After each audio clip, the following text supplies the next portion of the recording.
আপনি বিবাহ করেছেন, বিবাহ করার পরে আপনি তাকে আপনার ঘরে নিয়ে এনেছেন, আপনার ঘরে আসছে, আসার পরে মনে করেন আপনি তাকে খাওন খোরাক যাবতীয় কাপড় চোপড় যা কিছু আসবাবপত্র যা কিছু প্রয়োজন সব আপনি আপনার স্ত্রীকে আপনি দিতে আছেন,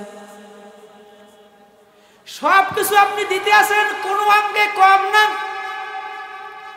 এরপরও দেখা যায় ওই স্ত্রী যদি আপনাকে ভালো না বেসে আপনার কথা না শুনে সে যদি অন্য পর পুরুষের বা অন্য কারো সাথে কথা বলে বা হাসি তামসা করে প্রেম নিবেদন করে, তাহলে মনে করেন কি আপনার খারাপ লাগবে না ভালো লাগবে? জবাব দেন। আপনার জবাবে খারাপ লাগবে। আমার আল্লাহ বলেন মালিক রে, আমার মালিক বলেন বান্দারে, এই জমিন হচ্ছে আমার, আমি তোমাকে কত সুন্দর করে আমি তোমাকে হেফাজত করেছি, কত সুন্দর করে আমি তোমাকে সব কিছু ভরপুর করে দিয়েছি, পানি দিয়েছি পানি প্রয়োজন, খাদ্য দিয়েছি, থাকার জন্য বাসস্থান করে দিয়েছি, জায়গা জমি যা কিছু পৃথিবীর জমিনটা হচ্ছে মহান রব্বুল আলামিনের, আমার জমিনে বসবাস করে, অথচ দেখা যায় আমার সাথে বিরোধিতা করো। বলেন নাউজুবিল্লাহ। মনে করেন আপনি একজন ইমানদার দাবি করেন, ইমানদার দাবি করলে আপনার হবে না, ইমানদার দাবি করার পরে আপনার কিন্তু দেখা যায় তাগুতকে অস্বীকার করতে হবে। তাগুতটা কি এইটা যদি আপনি না জানেন তাহলে আপনার ইবাদত করসিন কালেও কবুল হবে না। তাগুত হচ্ছে শয়তানি শক্তি। তাগুতের মৌলিক মূল কথা হচ্ছে, ফান্ডামেন্টাল কথা হচ্ছে শয়তানি শক্তি, অর্থাৎ শয়তানের যত কুমন্ত্রণা আছে, শয়তানি যত শক্তি আছে, এই শয়তানি শক্তিকে অবিশ্বাস করতে হবে, তা কখনো গ্রহণ করা যাবে না, তা কখনো স্বীকার করা যাবে না। মুসলমানের মধ্যে অনেকে আছে, আমার সাথে মাঝে মাঝে অনেকে বলে হুজুর ঠিক আছে বুঝলাম, এই যে হিন্দুরা 12 মাসে 13 পূজা করে, কয় পূজা? জবাব দেন সকলে, কয় পূজা? 12 মাসে 13 পূজা করে, লক্ষ্মী পূজা করে, সরস্বতী পূজা করে, দুর্গা পূজা করে, 12 মাসে 13 পূজা করে। যদি ওদের মধ্যে কিছু যদি না থাকতো তাহলে ওরা পূজা করে কেন? বলে নাউজুবিল্লাহ। আছে না মুসলমানের মধ্যে? অল্প আমল নাজাতের জন্য যথেষ্ট, অল্প আমল নাজাতের জন্য যথেষ্ট। মনে করেন একটা ছাত্র পরীক্ষা দিয়েছে, পরীক্ষায় 33 মার্কে পাস। কত মার্কে? 33 মার্কে পাস। ওই ছাত্রটা এমন ভাবে লিখিছেন যাতে ওই ছাত্রটার পেপারে কোনো ভুল হয় নাই, পরীক্ষা দিয়েছে পেপারে কোনো ভুল হয় নাই, 33-এর ভিতরে 33ই পেয়েছে, দেখা যায় পরীক্ষায় পাস করেছে। আর একটা ছাত্র মনে করেন পরীক্ষা দিয়েছে, ওই 100 মার্কের অ্যান্সার করেছে, কিন্তু দেখা যায় 100 মার্কের অ্যান্সার করেছে ঠিকই, কিন্তু আসলে ও পাস করে নাই, 33 পায় নাই। 33 মার্কে পাস, অথচ 33 পায় নাই। মনে করেন আপনি অনেক ইবাদত করেছেন, জীবনে হজ করেছেন, একবার দুইবার নয় বহুবার হজ করেছেন, নামাজ পড়েছেন ঠিক মতো, তাহাজ্জুদের নামাজও পড়েন, কিন্তু আসলে আপনার ভিতরে শিরক বিদ্যমান, আপনি শিরক করেন, আপনি আল্লাহর কাছে হাসরের ময়দানে আপনার কোনো আমল গ্রহণযোগ্য হবে না। নাউজুবিল্লাহ। মনে করেন উদাহরণ হচ্ছে এরকমের, আমি যদি উদাহরণ দিই আপনি অবশ্যই বুঝবেন। একটা লোক সাদা কালেকশন করতে আছে, বা মনে করেন ভিক্ষা করতে আছে, সারাদিন ভিক্ষা করেছে বা চাঁদা কালেকশন করেছে, কিন্তু যেই জায়গায় রাখছে ওই জায়গাটা ছিল ছিদ্র, পকেট বলেন বা থলি বলেন, যেখানে রেখেছে ওই জায়গাটা ছিল ছিদ্র। বাড়িতে গিয়া দেখে পকেটে মোটেও টাকা নাই। সারাদিন চাঁদা কালেকশন করার পর বা ভিক্ষা করার পরে বাড়িতে গিয়া আপনি পকেট ছিঁড়া থাকার কারণে যেইভাবে আপনার টাকাগুলি হারিয়ে গিয়েছে, খেয়ানত হয়ে গেছে, কিয়ামতের ময়দানে আপনি যদি শিরক মুক্ত ইবাদত না করেন তাহলে আপনার আমলগুলো হারিয়ে যাবে। আর এর পিছনে কাজ করে এই শিরক করায় মিস্টার ইবলিস। কেননা শয়তান আল্লাহর কাছে চেয়ে আনছে, রব্বুল আলামিন আপনার একদল বান্দাকে আমি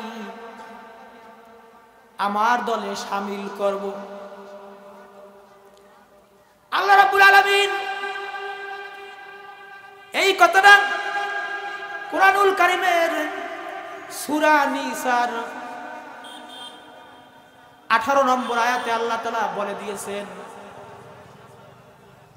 ওয়াকালা লা আত্তাখিজান্না মিন ইবাদিকা নাসিবাম মাফরুদা। আল্লাহ রাব্বুল আলামিন এই কথাটা সূরা নিসার 18 নম্বর আয়াতে আল্লাহ তাআলা স্পষ্টভাবে জানিয়ে দিয়েছেন, ও দুনিয়ার মানুষেরা, শয়তান আল্লাহর কাছে বলেছে আমি তোমার একদল বান্দাকে আমার দলে শামিল করব। শয়তান আপনাকে বা আমাকে তার দলে আপনি নেওয়ার জন্য চেষ্টা করবে। কেননা আপনি যদি মনে করেন মসজিদে প্রবেশ করতে আসেন, এখন আপনি এক পা মসজিদে দিয়েছেন, আপনার এক পা বাহিরে, কেউ আপনাকে বলবে না যে আপনি পুরাপুরি বাহিরে বা পুরাপুরি মসজিদে প্রবেশ করেছেন। আপনি যদি ইসলামের মধ্যে প্রবেশ না করেন তাহলে আপনাকে অবশ্যই শয়তান গ্রাস করবে, শয়তান আপনার দলে নিয়েই যাবে তার দলে। আর আপনি যদি পুরাপুরি ইসলামের মধ্যে প্রবেশ করেন তাহলে শয়তান শয়তানের দলে নিতে পারবে না, অর্থাৎ আপনি ইসলামের ভিতরে থাকবেন, আর ইসলামের ভিতরে থাকার কারণে আপনি কখনো গুনাহ করতে পারবেন না। আল্লাহু আকবার। কেননা শিরক করায় মিস্টার ইবলিস আল্লাহ রাব্বুল আলামিন কুরআনুল কারীমে বলেছেন, ইন্নাশ শিরকা লাযুলমুন আযীম। শিরক হচ্ছে মারাত্মক ভয়াবহ জুলুম। এখন এখানে আয়াতের মধ্যে একটা গোপন তথ্য আছে। আল্লাহ রাব্বুল আলামিন বলেছেন, ইন্নাশ শিরকা লাযুলমুন আযীম। জুলমুন শব্দের অর্থ অন্ধকার, আযীম মানে মহান, অর্থাৎ এটা হচ্ছে শিরক হচ্ছে একটা ভয়াবহ একটা জুলুম। আয়াতের দিকে লক্ষ্য করতে হবে, খেয়াল করতে হবে। এখন শিরক হচ্ছে মারাত্মক জুলুম, ভয়াবহ জুলুম। এই জুলুমটা কি? জুলুমটা কার সাথে করা হয়? এই জুলুমটা কিন্তু করা হয় আল্লাহর সাথে। আমরা আল্লাহর সাথে জুলুম করতে আসি। বিভিন্ন ধর্মের লোকেরা তো শিরক করে, কিন্তু দেখা যায় মুসলমানেরাও শিরক করে। অহরহ শিরকের মধ্যে আমরা বিদ্যমান, যার কারণে ইবাদতের মধ্যে মন বসে না, যার কারণে আমরা এমনকি আল্লাহ এবং রাসূলের বিরোধিতা করি। শিরক হচ্ছে একটা ভয়াবহ জুলুম। মনে করেন আপনার একটা জমি, আপনি এলাকার একজন সাধারণ মানুষ, আপনার কোনো ক্ষমতা নাই, কোনো জনবল নাই, কোনো শক্তি নাই। অন্য একটা দল, এমন একটা দলের লোক, ও মনে করেন খুব পাওয়ারফুল লোক, ক্ষমতার দাপট ওর কোনো অভাব নাই, জোর জবরদস্তি করে আপনার জমি দখল করে, সে ভোগ দখল করতে আছে না সমাজে? ভোগ দখল করতে আছে। আপনি এলাকার সাধারণ মানুষ, আপনি কিছু বলতেও পারতে আছেন না, বললে তাও দেখা যায় গ্রহণযোগ্য হবে না, কেন আপনার ওই রকমের যোগ্যতা নাই। আপনার জমিটা জোর জবরদস্তি করে যার গায়ে শক্তি বেশি সে ভোগ দখল করতে আছে। আমার আল্লাহ বলেন বান্দারে, শিরক যে একটা বড় জুলুম, কেননা এই পৃথিবীর মালিক হচ্ছেন মহান রব্বুল আলামিন। এই পৃথিবীতে আমরা ঘোরাফেরা করি, চলাফেরা করি, আল্লাহর নিয়ামত ভক্ষণ করি, অথচ দেখা যায় আল্লাহর নিয়ামত ভক্ষণ করার পরেও আমরা দেখা যায় আল্লাহর দলে নাই, দেখা যায় অন্য আরেকটা দলে যোগ দিয়ে আল্লাহর বিরোধিতা করি। মনে করেন উদাহরণ হচ্ছে এরকমের, আপনার স্ত্রী,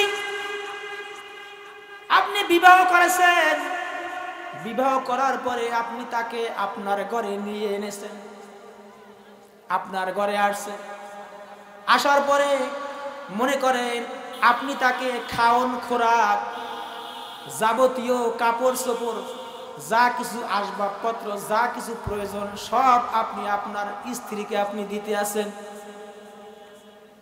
সব কিছু আপনি দিতে আছেন, কোনো অঙ্গে কম না। এরপরও দেখা যায় ওই স্ত্রী যদি আপনাকে ভালো না বেসে, আপনার কথা না শুনে সে যদি অন্য পর পুরুষের বা অন্য কারো সাথে কথা বলে বা হাসি তামসা করে, প্রেম নিবেদন করে, তাহলে মনে করেন কি আপনার খারাপ লাগবে না ভালো লাগবে? জবাব দেন। আপনার জবাবে খারাপ লাগবে। আমার আল্লাহ বলেন মালিক রে, আমার মালিক বলেন বান্দারে, এই জমিন হচ্ছে আমার, আমি তোমাকে কত সুন্দর করে আমি তোমাকে হেফাজত করেছি, কত সুন্দর করে আমি তোমাকে সবকিছু ভরপুর করে দিয়েছি, পানি দিয়েছি, পানি প্রয়োজন, খাদ্য দিয়েছি, থাকার জন্য বাসস্থান করে দিয়েছি, জায়গা জমি যা কিছু, পৃথিবীর জমিনটা হচ্ছে মহান রব্বুল আলামিনের, আমার জমিনে বসবাস করে, অথচ দেখা যায় আমার সাথে বিরোধিতা করো।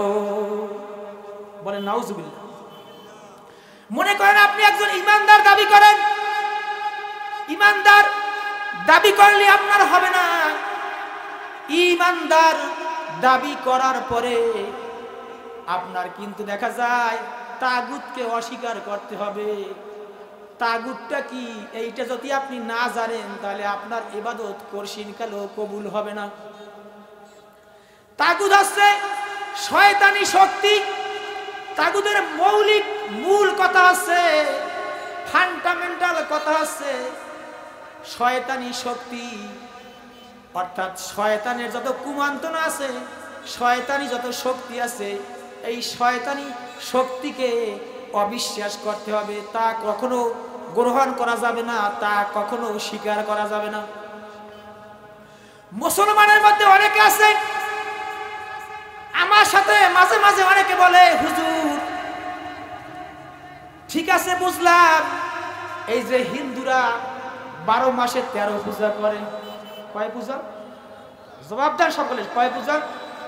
12 মাসে 13 পূজা করে, লক্ষ্মী পূজা করে, সরস্বতী পূজা করে, দুর্গা পূজা করে, 12 মাসে 13 পূজা করে। যদি ওদের মধ্যে কিছু যদি না থাকতো তাহলে ওরা পূজা করে কেন? বলে নাউজুবিল্লাহ। আছে না মুসলমানের মধ্যে? আবার আছে তো আসি মুসলমানের সন্তান পূজার সভাপতি, ঠিক কিনা বলেন? মুসলমানের সন্তান পূজার সভাপতি, বাংলাদেশ থেকে তাদেরকে উৎখাত করতে হবে। মুসলমান, তুমি মুসলমান হয়ে পূজার সভাপতির দায়িত্ব পালন করতে আসো, বিবেকরে কি একবার চিন্তা করেছো যে আমি কি কাজটা করতে আসি? তোমার কি বিবেক নাই? তুমি মুসলমান হয়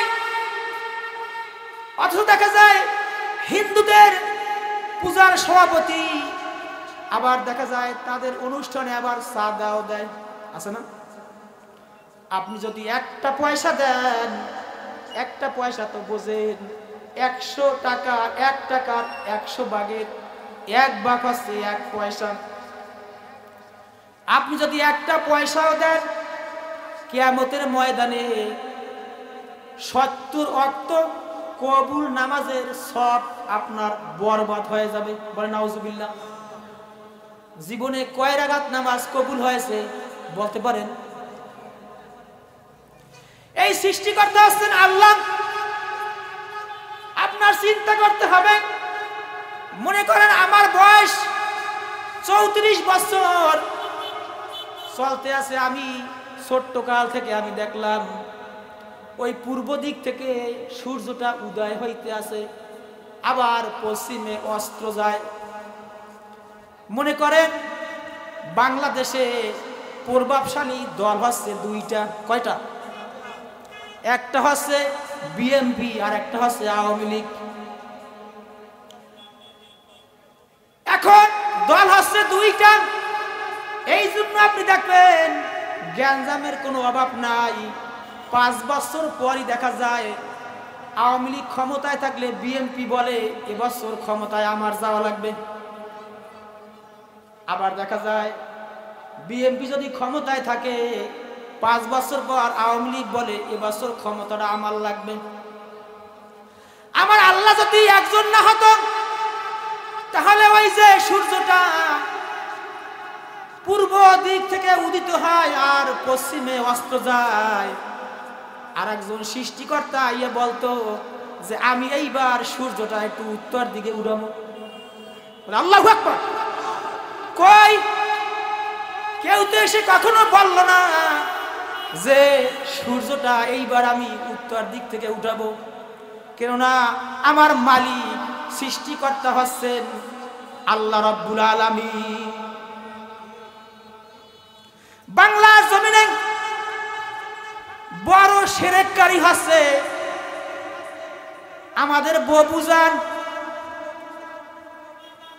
বলে হুজুর তা আবার কি বললেন? আমি ছোট্ট সময় ওই যে নারিকেলের ছোলা আছে না, শক্ত, ওইটা দিয়া মাইক তৈরি করে এরকম মাউথ দিয়া তারপরে মিছিল করতাম। শেখ হাসিনা ববুজান নৌকা লইয়া ভারত যান। এখন নৌকা লইয়া যাইতে পারে নাই, নৌকা ছাড়াই গেছে। এই কথা বলে ঠিক কিনা?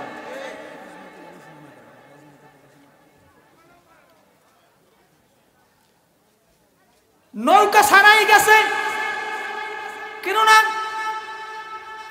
দীর্ঘ 15 বছর ক্ষমতায় থাকার পরে জোর জবরদস্তি জোর জুলুম কম করে নাই। ঠিক কিনা বলেন? সমস্যা আছে আপনাদের? সমস্যা থাকলে আমার সমস্যা, আপনাদের কি? 15 বছর 2008 সালে 29 নভেম্বর নির্বাচন হয়েছে। 29 নভেম্বর ক্ষমতায় গেছে। ক্ষমতায় যাওয়ার পরই বলে কি যে আমার ক্ষমতা লাগবে 41 সাল পর্যন্ত। ঠিক কিনা বলেন? জীবনের 1 সেকেন্ডও গ্যারান্টি নাই, অথচ আপনি টাইম দিয়েছেন 41 সাল পর্যন্ত। আপনি হচ্ছেন বড় শিরকদাতা। তাই আমি বলেছি বাংলার জমিনে সবচাইতে বড় শিরককারী হচ্ছে আমাদের ববুজান। দীর্ঘ 15 বছর যে বাংলাদেশ চালাইছে। ক্ষমতায় যাওয়ার পরই দ্বিতীয় যে আইনটা পাশ করছে, গরির কাটা আগাই দাও, মনে আছে? ঘড়ির কাঁটা আগায় দাও, 8টার সময় 9টা বাজবে, 12টার সময় 1টা বাজবে।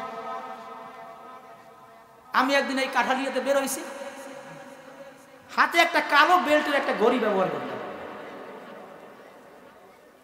আমাকে একজনে বলতে আছে যে হুজুর দাড়ি অল্প কেবল উঠছে কয়েকটা, আসলে কথা তো বলে হুজুর ঘড়ির কাঁটা কি আপনি ঠিক করেছেন?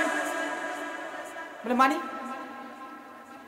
কারণ সরকার যে টাইম পরিবর্তন করেছে, যে টাইম যে আগায় দিয়েছে যে 8টার সময় 9টা বাজবে। আমি বললাম এটা আমার ব্যাপার, যা হোক আমার হবে। কি ক্ষমতায় যাওয়ার পরই ঘড়ির কাঁটা আগায় দিল। এরপরে আমার আল্লাহ, আমার মালিক এমন মালিক, আমার আল্লাহ ধরেন তো ধরেন না, ধরলে কাউরে ছাড়েন না। আল্লাহু আকবার। ধরেন তো ধরেন না, ধরলে কাউরে ছাড়েন না। 2009 সালে আমার বক্তৃতাটা এই অষ্টা হয়তো তাম পৃথিবীর সবাই শুনবে, যেহেতু রেকর্ড হতে আছে। 2009 সালে আপনি বিডিআর গুলি সব ধ্বংস করে দিলেন, ঠিক কিনা বলেন? এরপরে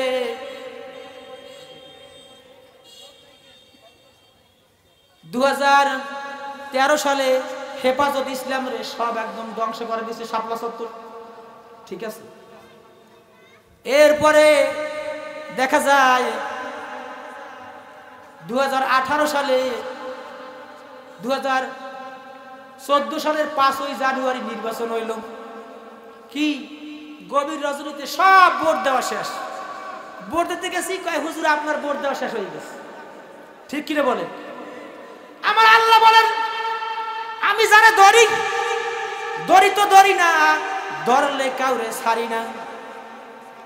আমার আল্লাহ এমন আল্লাহ, আমার মালিক এমন মালিক, এমনকি দুপুরে পাক করেছো তুমি, ভাত কয়টাও তুমি ঠিক মতো খাইতে পারো নাই। কারণ তুমি একটু চিন্তা করো, ক্ষমতায় থাকার জন্য কত চেষ্টা করেছো, আলেম ওলামার উপর যত নির্যাতন করেছো, ক্ষমতায় থাকার জন্য আলেম ওলামাকে সব গ্রেফতার করেছো, জেলখানায় ঢুকেছো। আল্লামা দেলাওয়ার হোসেন সাঈদী, দেলাওয়ার হোসেন সাঈদীকে যিনি কোরআনের পাখি, আল্লামা দেলাওয়ার হোসেন সাঈদীকে তুমি কোরআনের তাফসীর করতে দাও নাই। 2010 সাল থেকে একদম 2023 সাল পর্যন্ত তুমি রাখার পরে তারপরে বিষকৃত ইনজেকশন দিয়ে দুনিয়া থেকে বিদায় করে দিয়েছো, ঠিক কিনা বলেন? কই ক্ষমতা তো থাকতে পারলে না, কারণ এই জমিনে, বাংলার জমিনে কোন স্বৈরাচারের জায়গা কিয়ামতের আগে আর হবে না। বলে আল্লাহু আকবার। এভাবে আমি তো চিন্তা করে দেখলাম আমাদের বর্তমান অবস্থার সাথে, বর্তমান আমাদের এই স্বৈরাচারী শেখ হাসিনার সাথে নমরুদের চরিত্রের সাথে সব হুবহু মিল আছে।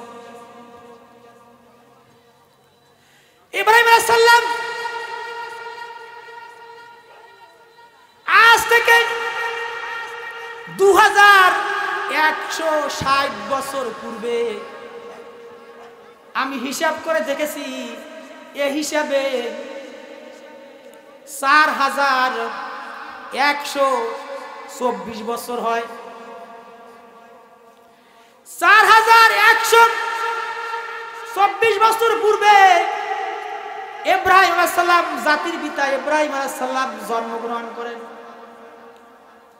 ইব্রাহিম আলাইহিস সালাম যখন জন্মগ্রহণ করলেন, তিনি দেখেন তিনি ছোট্টকাল থেকেই বুশক্ত অলগ্ন থেকেই তিনি চিন্তা করলেন যে এই পৃথিবী কে সৃষ্টি করেছে, আমাকে কে সৃষ্টি করেছে। বুশক্তি অবলগ্ন থেকেই তিনি চিন্তাশীল ছিলেন, কে আমাকে সৃষ্টি করেছে, কে পৃথিবী সৃষ্টি করেছে, কে আমার মালিক, কে পৃথিবীর মালিক। তিনি দেখেন তার বংশের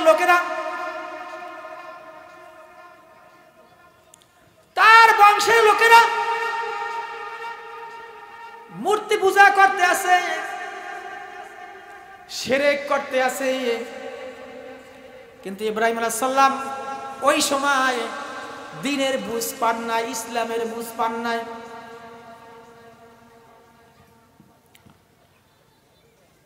আল্লাহ রাব্বুল আলামিন কুরআনুল কারীমে ওই কথাটা বলে দিয়েছেন। ইব্রাহিম আলাইহিস সালাম বললেন তার পিতা আজরকে, বাবা তুমি এবং তোমার বংশের লোকেরা চরম গোমরাহির মধ্যে নিমজ্জিত আছো। কেন তোমরা মূর্তি পূজা করো, শিরক করো, বিদআত করো, অথচ এই পৃথিবীর মালিক হচ্ছেন মহান রব্বুল আলামিন। ইব্রাহিম আলাইহিস সালাম দ্বীনের বুঝ পেয়ে গেলেন। তিনি দেখেন রাত্রিবেলা আকাশে একটা তারা উদয় হয়েছে, মনে মনে চিন্তা করলেন এই তারাটা বুঝি আমার মালিক। আবার যখন কিছুক্ষণ পরে সন্ধ্যা গড়িয়ে যখন একটু রাত আসলো, দেখেন তিনি আকাশে একটা সুন্দর ঝকঝক করে এরকমের একটা চাঁদ উদয় হলো। ইব্রাহিম আলাইহিস সালাম বললেন এই চাঁদটা হয়তো আমার মালিক হবে। চাঁদও এক পর্যায়ে ডুবে গেল। দিনের বেলায়, সকাল বেলা তিনি দেখেন পূর্ব আকাশে বিশাল আকারে একটা সূর্য উদয় হলো। ইব্রাহিম আলাইহিস সালাম বললেন আগে যা দেখেছি তার সকলের চাইতে তো এই সূর্যটা অনেক বড়, এই সূর্যটাই আমার মালিক হবে। কিছুক্ষণ পরে আবার যখন সন্ধ্যা গড়িয়ে এলো, ইব্রাহিম আলাইহিস সালাম দেখতে পেলেন যে সূর্যটাও ডুবে গেল। তবে যাইভাবে আসা যাওয়া করে তা তো আমার মালিক হতে পারে না। এই পৃথিবী, এই চন্দ্র, এই সূর্য যিনি পরিচালনা করেন তিনিই হচ্ছেন আমার মালিক। বলেন সুবহানাল্লাহ। আল্লাহ রাব্বুল আলামিন ইব্রাহিম আলাইহিস সালামকে দ্বীনের পথ দেখায় দিলেন, আর আল্লাহ তাআলা তাকে নবুয়তের দায়িত্ব দিয়ে দিলেন। বলেন সুবহানাল্লাহ। ইব্রাহিম আলাইহিস সালাম বললেন বাবা রে, তুমি এবং তোমার বংশের লোকেরা চরম গোমরাহির মধ্যে নিমজ্জিত আছো। তার পিতা আজরকে বলল বাবা মূর্তি পূজা ছেড়ে দাও, এক আল্লাহর গুণগান করো। সৃষ্টিকর্তা হচ্ছেন আল্লাহ।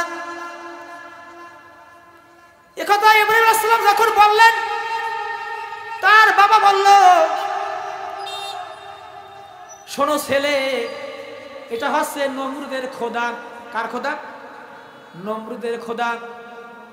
একে সম্মান করতে হবে, এর পূজা আচরা করতে হবে, তাহলে আমরা বিপদ আপদ থেকে মুক্তি পাবো, আমরা হেফাজত পাবো, আমাদের কোনো সমস্যা হবে না, আমরা বিপদ থেকে আমরা বেঁচে যাব।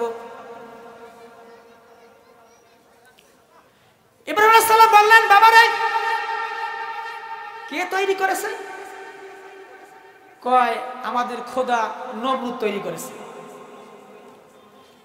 ইব্রাহিম আলাইহিস সালাম বললেন বাবারে মনে করো তুমি তৈরি করেছো বা আমি তৈরি করেছি, আমার নিজের হাতে তৈরি জিনিস তা আবার আমার চাইতে বড় হয় কেমনে? আমি নিজে তৈরি করলাম। আমি বলি কতটা বিবেকহীন থাকলে, কতটা পাগলামির মনের মানুষ হইলে নিজের হাতে মাটি দিয়া মূর্তির মতো মানবের মতো বানাইয়া তারে আবার নিজের চাইতে বড় বলে সম্মান করে। আমি বানাইলাম হাত দিয়া,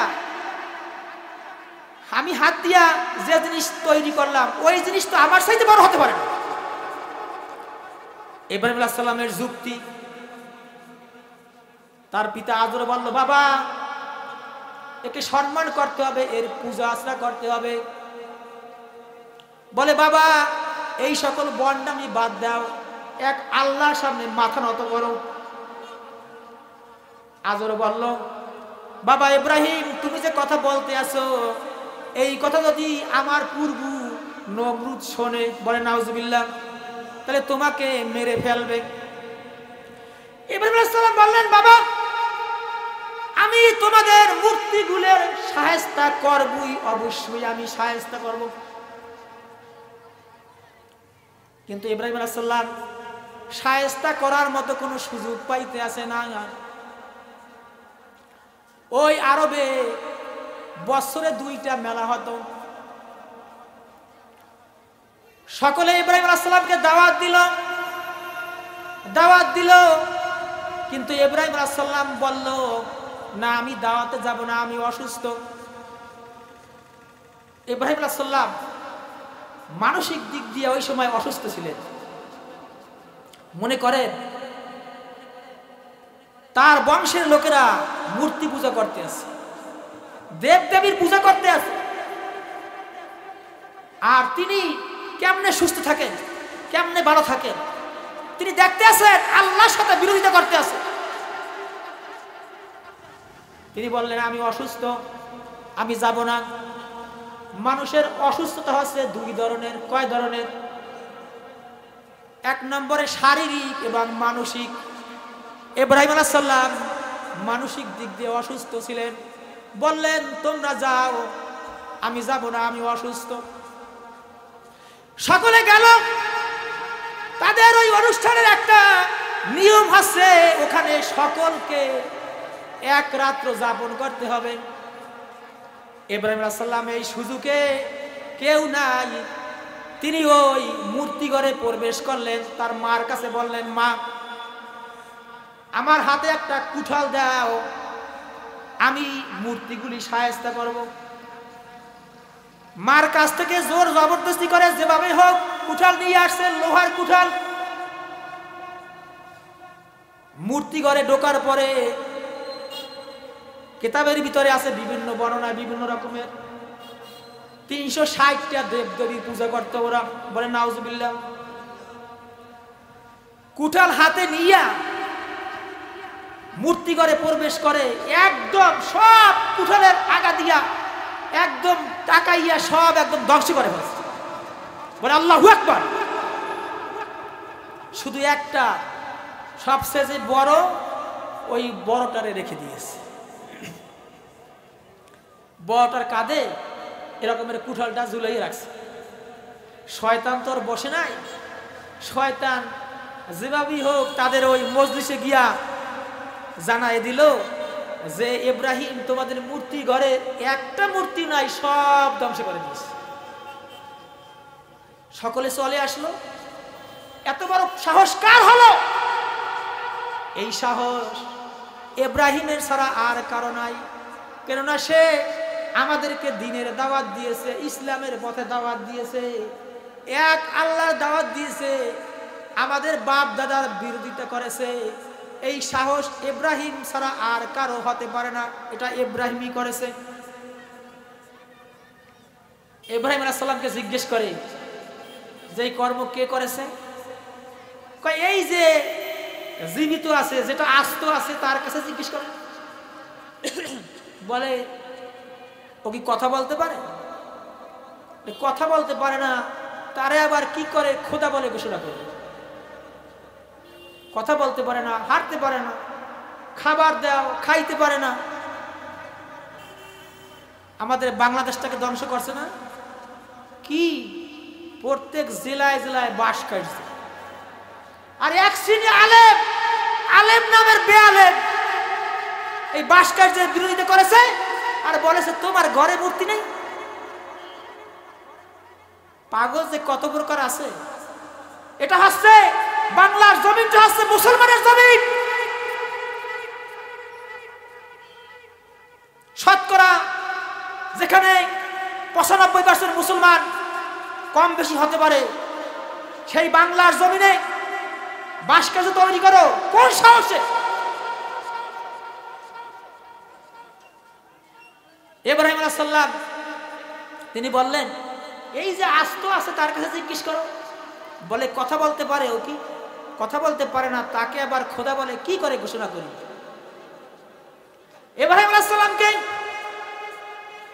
একদিন দুই দিন নয়, 7 বছর ওই নমরুদের গোষ্ঠীরা কারারুদ্ধ করে জেলখানায় আটক করে রাখলো।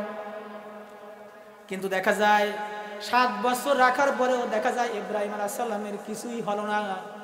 ইব্রাহিম আলাইহিস সালাম আরো দেখা যায় দিনের দাওয়াত, জেলখানার মধ্যে বসেও সে দিনের দাওয়াত দিত, কোরআনের কথা বলতো। আপনি দেখবেন বাংলার জমিনেও বহু আলেমেরা জেল খাটছে, দেখা যায় জেল খাটার পরেও তারপর দেখা যায় আরো ইসলামের শক্তি আরো তাদের বেড়ে গেছে, ইসলামের শক্তি আরো তাদের বেড়ে গেছে, কিছুই করতে পারে নাই। ইব্রাহিম আলাইহিস সালাম একদিন দুই দিন নয়, 7 বছর ওই নমরুদের গোষ্ঠীরা জেলখানায় 7 বছর আটক করে রাখছে। দেখা যায় ইব্রাহিম আলাইহিস সালামের তাতে বিন্দু পরিমাণ কোনো ক্ষতি হয় নাই, কিছুই হয় নাই। এরপরে ওই নমরুদ তার অনুসারীদেরকে জানাই দিল, ইব্রাহিম ওর তো কিছুই হলো না, ও তো আগের মতো দিনের দাওয়াত দিতেই আছে, তবে কি করা যায়, ওকে একদম ধ্বংস করতে হবে। এক একজনে এক একটা মন্তব্য করলো। কেউ বলল ওকে গেরে পাথর মেরে তুলার মতো উড়িয়ে দাও, বলে নাউজুবিল্লাহ। কেউ বলল তারে আগুনে পোড়ায় মারা হোক, আগুনে পুড়িয়ে মারা হোক। নমরুদের ওই কথাটা খুব ভালো লাগলো যে সত্যি তারে আগুনে পুড়িয়ে মারা হবে, বলে নাউজুবিল্লাহ। ওই নমরুদ আগুনে পুড়িয়ে মারার জন্য একটা মজলিস করলো, একটা সভা করলো। সবাই সিদ্ধান্ত হলো যে ইব্রাহিমকে আগুনে পুড়িয়ে তারপর মারা হবে, দুনিয়া থেকে বিদায় করে দেওয়া হবে। বিশাল একটা আগুনের কুণ্ডলী তৈরি করলো, এত বড় কিতাবের ভিতরে আছে, তাফসিরের ভিতরে 24,000 বর্গ ফুট, অন্য একটা কিতাবে আছে 60,000 বর্গ ফুট। অর্থাৎ নমরুদের দলের লোকেরা সকলে যেন চতুর্পাশে দাঁড়িয়ে যেন ওই দৃশ্য দেখতে পারে। আর উঁচু হচ্ছে, দেয়ালের উচ্চতা হচ্ছে 100 ফুট। একাধারে 40 দিন পর্যন্ত আগুন জ্বালানো হলো। 40 দিন পর্যন্ত আগুন জ্বালিয়ে ইব্রাহিম আলাইহিস সালামকে আগুনে ফেলাবে এই মনস্থ করলো, সিদ্ধান্ত করলো। কিন্তু দেখা যায় আগুনে ফালাবে কি করে? ওই নমরুদের গোষ্ঠীরা আগুনের চার দ্বারও যেতে পারে না, এত আগুনের তাপ, এত শক্তি, কি করে ফালানো যায়? তারা সিদ্ধান্ত করলো যে একটা চরক গাছের মতো তৈরি করব, ওই চরক গাছের মাঝখানে বসাইয়া এভাবে ঘুরি দিলে, ওই নমরুদ এই বুদ্ধি করলো যেভাবে ঘুরি দিলে ইব্রাহিম ওই আগুনের ভিতরে পড়বে। ইব্রাহিম আলাইহিস সালামকে অনেক নির্যাতন করে হাত পা বেঁধে ওই চরক গাছের ভিতরে ঢুকালো। কিন্তু দেখা যায় চরক গাছ যখন ঘুরান শুরু করলো, চরক গাছ মোটেও ঘুরে না। চরক গাছ কার ইশারায় ঘুরে না? আল্লাহর ইশারায়। আল্লাহ বলেন স্টপ, স্টপ, সামনে আর যাতে আছে, সবকিছু আমার মালিকের পরিকল্পনা, আমার মালিকের পরিকল্পনা। বলতে আছে চরক গাছ তো ঘুরতে আসে না, কি করবে?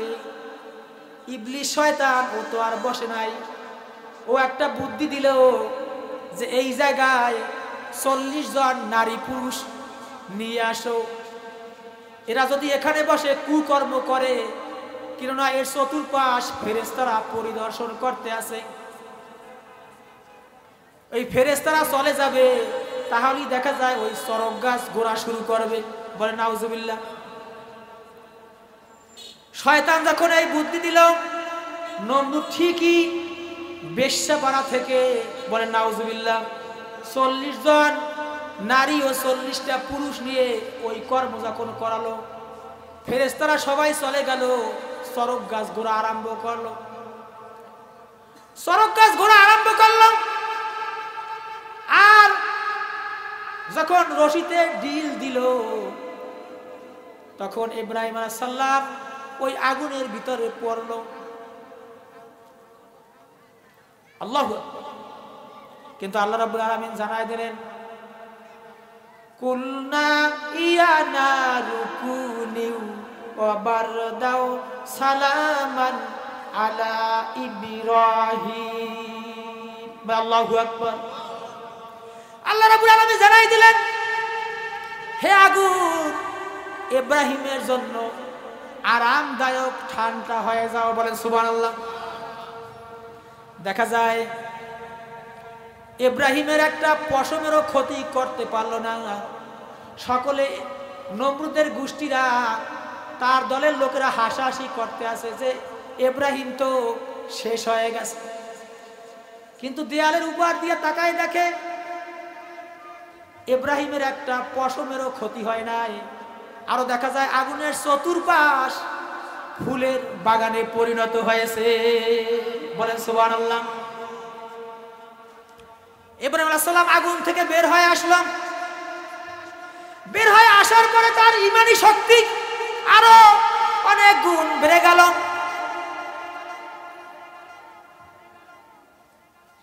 নমরুদ বলল, আগুন তোর কি হয়েছে? তোর কি জ্বালানি শক্তি নষ্ট হয়ে গেছে? আগুন জবাব দিল, নমরুদ রে, তুই তো ভালো, আমি তামাম দুনিয়া 1 মিনিটের মধ্যে ছারখার করে দিতে পারি, কিন্তু ইব্রাহিমের একটা আগুনেরও পশমেরও ক্ষতি করব না। বলেন সুবহানাল্লাহ।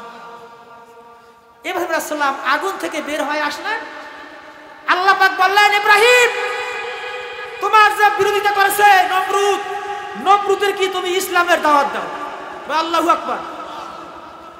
ইব্রাহিম আলাইহিস সালাম নমরুদের রাজ দরবারে গিয়া বলে, নমরুদ রে, জীবনে বহু বিরোধিতা করেছো, এখন এক আল্লাহর ঈমান আনো, তাহলে পরকালে আল্লাহ তাআলা তোমাকে জান্নাত দান করে দিবে এবং তোমার গুনাহগুলি মাফ করে দিবেন। নমরুদ বলতে আছে, আল্লাহ কাকে বলে? বলে নাউজুবিল্লাহ। বলে যিনি পূর্ব দিকে সূর্য উদয় করেন এবং পশ্চিমে অস্ত নেন, তিনি হচ্ছেন মহান রব্বুল আলামিন। যিনি মানুষকে জীবন দান করেন, যিনি মৃত্যু দেন, যিনি নমরুদ তোমাকে সৃষ্টি করছে, আমাকে সৃষ্টি করছে, তিনি হচ্ছেন মহান রব্বুল আলামিন। নমরুদ এইবার বলল, আমিও জীবন দিতে পারি, আমিও মরণ দিতে পারি। নমরুদ বলল, আমিও বাঁচাতে পারি, আমিও মারতে পারি। তিনি এই কথা বলে তিনি জেলখানা থেকে একটা নির্দোষ ব্যক্তিকে তিনি বের করে মৃত্যুদণ্ডে পরিণত করে দিল। আবার একজন তিনি দোষী সাব্য এক ব্যক্তিকে তিনি খালাস করে দিলেন। এবারে রাসূল বলেন, তুমি কিভাবে বাঁচালা, কিভাবে মৃত্যু দিলা, তা তো আমি স্বচক্ষে দেখলাম, কিন্তু এক আল্লাহ পাকের হুকুম মানো, আল্লাহর উপর ঈমান আনো। এবারে রাসূল বলেন, তোমার আল্লাহর সাথে আমি যুদ্ধ করব। বলে নাউজুবিল্লাহ। তোমার আল্লাহ কোথায়? নমরুদ বলল, তোমার আল্লাহর সাথে যুদ্ধ করব, তোমার আল্লাহ কোথায়? ইব্রাহিম আলাইহিস সালাম আঙ্গুল ইশারা করে আসমানের দিকে দেখায় দিলেন, এই যে আসমানে। নমরুদ কি করলো? এক বিশাল এক মাঠে গিয়া আরো তার অনুসারীরা একত্রিত হয়ে আসমানের দিকে তীর নিক্ষেপ করলো। তীর নিক্ষেপ করলো।